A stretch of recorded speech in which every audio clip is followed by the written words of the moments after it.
ఇప్పుడే జీ5 app download చేయండి. చూడండి మీ ఫేవరెట్ టీవీ షోస్ ఎప్పుడైనా ఎక్కడైనా. సీతారాంలకి కొత్తగా పెళ్ళయింది. అలాగే మధుమిత సూర్యలకు కూడా అయ్యింది. 2 జంటలకు ఒకేసారి రిసెప్షన్ చేస్తే తప్పేంటి? ఆ అవసరం ఏంటి అని అంటున్నాను. ఇందాక మీరే అన్నారుగా, సీత రిసెప్షన్లో మధుమిత ఎవరు అని అడిగితే మీరేం చెప్తారు అని. రామ్ పక్కన సీతను, సూర్య పక్కన మధుమితని నిల్చోబెట్టి రామ్ భార్య సీత, సూర్య భార్య మధుమిత అని చెప్తాం. అప్పుడు ఎవ్వరికి ఏ కన్ఫ్యూజన్ ఉండదు.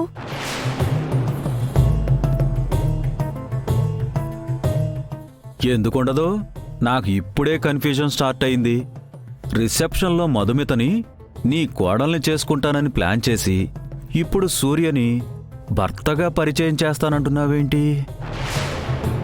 మధుమిత మీ కాబోయే కోడలిగా పేపర్లో టీవీల్లో ప్రకటించారు అని చెప్పారు.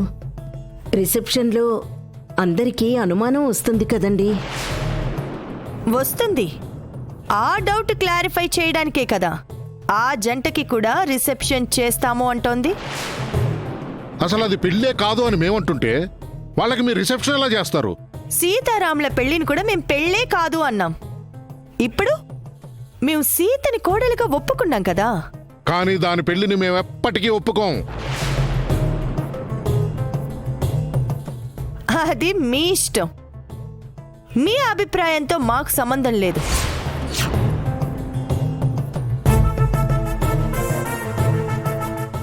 మహాలక్ష్మి మేడం ప్లాన్ మార్చారా ఏంటి? మధుమితని సూర్యకి భార్యగా పరిచయం చేస్తానంటున్నారేంటి? రామ్ సీతల పెళ్లి ఎలా జరిగిపోయిందో మధుమిత సూర్యల పెళ్లి కూడా జరిగిపోయింది. దాన్ని మనం మార్చలేము. జరిగిపోయిన దాన్ని ఒప్పుకునే తీరాలి. నేను ఒప్పుకోను.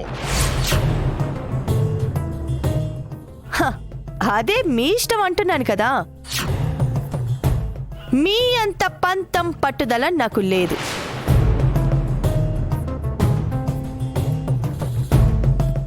పచ్చబద్ధం.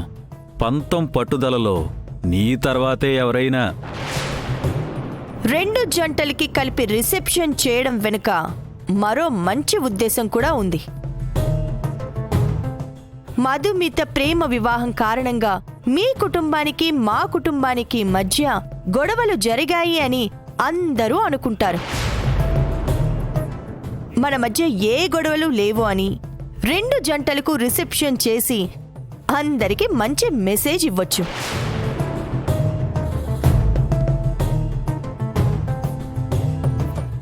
చూడండి అన్నయ్య గారు, మీకు మధుమిత మీద కోపం ఉంటే అది మీ మనసులోనే ఉంచుకోండి. అది మా ఇంట్లో మాత్రం అన్నీ మర్చిపోయి మామూలుగా ఉండండి. ప్రయాణం చేసి అలసిపోయి ఉంటారు. పైకి వెళ్ళి రెస్ట్ తీసుకోండి.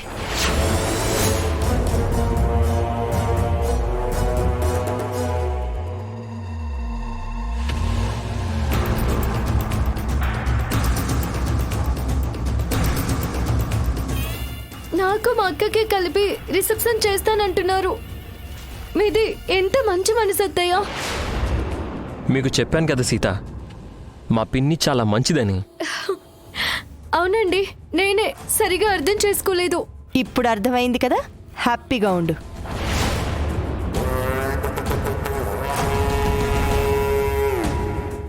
ఏంటి మధు, నువ్వు హ్యాపీయా? సంతోషమని చెప్పక్క. నువ్వు ఇంట్లో ఉండడానికి అమ్మా నాన్న ఒప్పుకున్నారు కదా. అత్తయ్య గారు మన రిసెప్షన్ చేస్తానని కూడా చెప్పారు. ఈ రిసెప్షన్కి సూర్య ఒప్పుకుంటాడో లేదో. సూర్యని ఒప్పించే బాధ్యత నాది.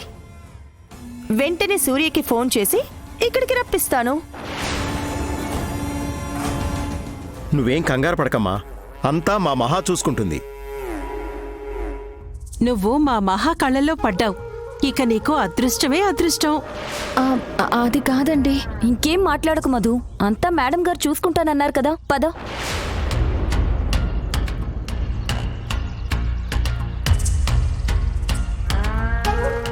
చాలా థ్యాంక్స్ అత్తయ్య.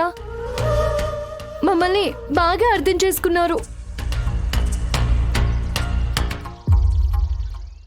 అయినా మా అత్తయ్య మంచిగా మారిపోయి మా రిసెప్షను అక్క రిసెప్షను చేస్తుంటే వెళ్ళిపోతానంటున్నారేంటి నాన్న?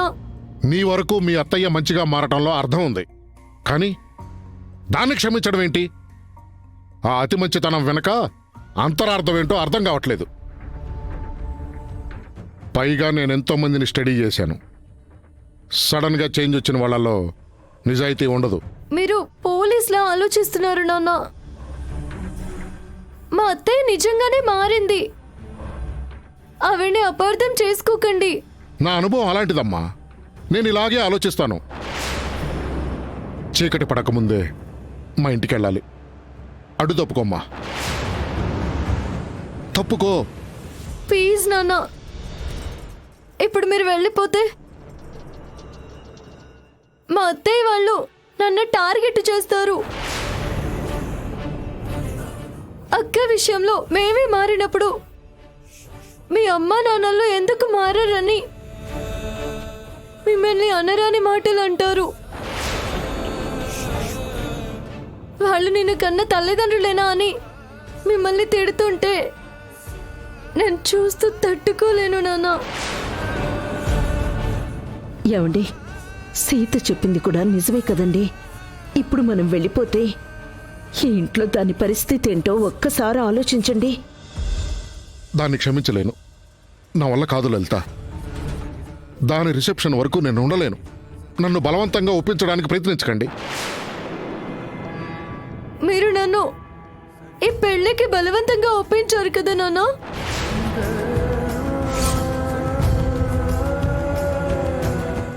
కావాలంటే మీ కాళ్ళు పట్టుకుంటాను నాన్న. ఒప్పుకోండి నాన్న.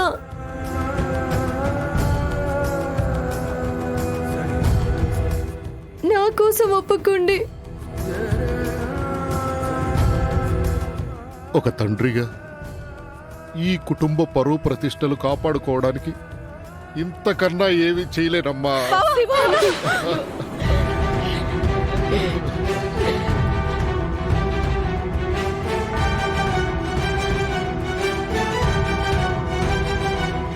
ప్లీజ్ నాన్న. ఏమండి, మన సీత కోసమైనా ఒప్పుకోండి. అది ఏడిస్తే మీరు చూడలేరు కదా.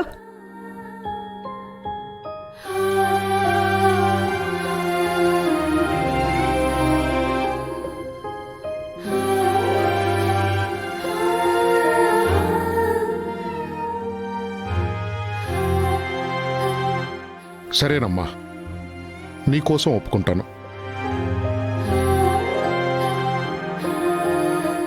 కానీ రిసెప్షన్లో నిన్ను మాత్రమే దీవిస్తాను. దాన్ని ఎప్పటికీ క్షమించను.